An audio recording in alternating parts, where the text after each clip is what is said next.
Assalamualaikum warahmatullahi wabarakatuh, and hello everyone. My name is Rania, Syifa, and I'm from Azhar 25 Junior High. Today I'll be telling you a legend named Timun Emas. Long ago lived an old lady named Sirni. Her husband passed away not long ago. In the middle of the woods, she looked up in the sky and then she prayed, Ya Allah, I beg of you, please grant me a child of my own. If not, who's going to take care of me someday? She said. But then, somewhere near her, she heard a loud noise. Bam, bam, bam, it goes like. And a roaring sound much louder than a lion's. Buto Ijo showed up. With his fearsome look, he laughed hysterically. Then he looked down at Mbok Sirni. Oh, Mbok Sirni, I can grant you a child, but on one condition. You must give it back to me when it is 6 years old. Mbok Sirni was happy, but she did not think of the fact that she's going to lose her child as well. Mbok Sirni said, Are you sure, Buto Ijo? Buto Ijo handed out cucumber seeds. Plant these in your house, he said. Mbok Sirni took it. Then Buto Ijo left her and laughed out loud. Mbok Sirni went back to her house, plant everything, and wait for the next day. Days have passed and every seed begins to grow. It is time to harvest. So Mbok Sirni grabbed her basket. Then she went to her garden filled with cucumbers. But what's this?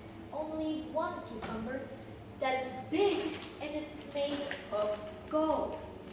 She went back, but it was too heavy for her to pick up. So she grabbed a knife and then she cut it open. And inside was a beautiful baby girl. Oh, a beautiful baby, she said.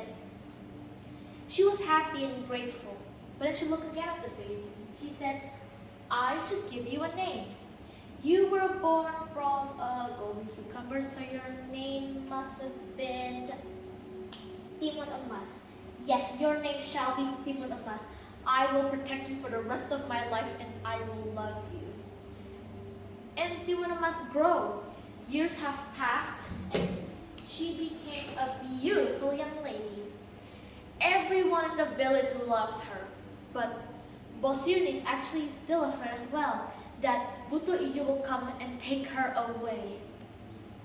And at that night, Buto Ijo came.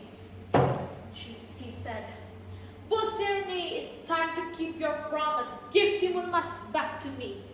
Mbok Sirni denied. She said, she's still a young child, her flesh is still not good enough. Can you please wait for a few more years? Buto Ijo said, very well then, and left. That night afterwards, Mbok Sirni had a dream and when she woke up, she told Timun Emas everything. She said, Timun Emas, I had a dream last night, and that in order to protect you, I must meet the holy man in Mount Gurdul. Timun Emas was shocked, so she said, What do you mean, mother? That place is dangerous enough. You can't go there. You might end up getting hurt. Instead, let me go instead of you. And so, Timun Emas went on a trip to Mount Gurdul. And there, she met the holy man.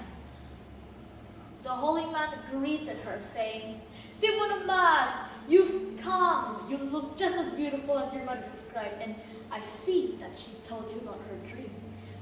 Yes, in order to save you, you must bring these bags filled with cucumber seeds, bamboo shoots, salt, and shrimp paste. Now off you go.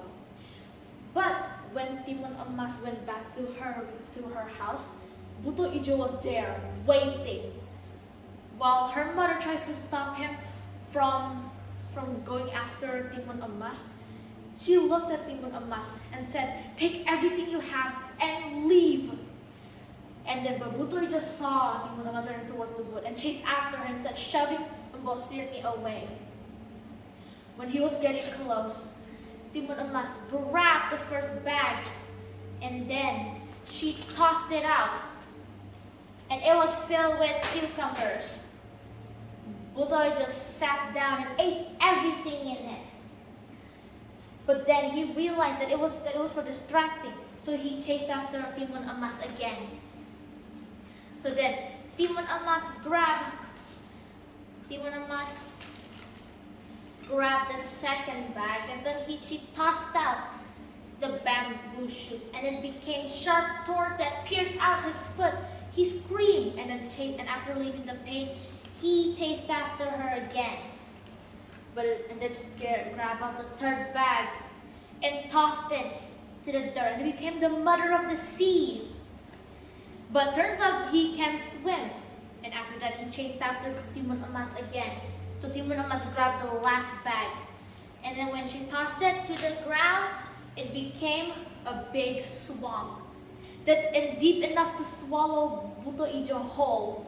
Then he drowned. Timun Amas saw that Buto Ijo died, so she went back to her house. To see her mother, saying, Mother, Buto Ijo has died and we can finally live happily ever after. But Bosini said, Timun Amas, you've come back, but are you hurt? Timun Amas shrugged and said, he's never going to bother us anymore. We're going to live peacefully from now on. And they did. They lived happily ever after. The end. Moral of the story is that you should never rely hope on someone else aside from Allah. Just like the 5th verse on Al-Fatiha. Iyyaka na'budu wa iyyaka nasta'in. You alone we worship and you alone we seek help. And second, you should be brave just like Timun Amas when she defeated Buto Ijo by herself. Thank you and wassalamualaikum warahmatullahi wabarakatuh.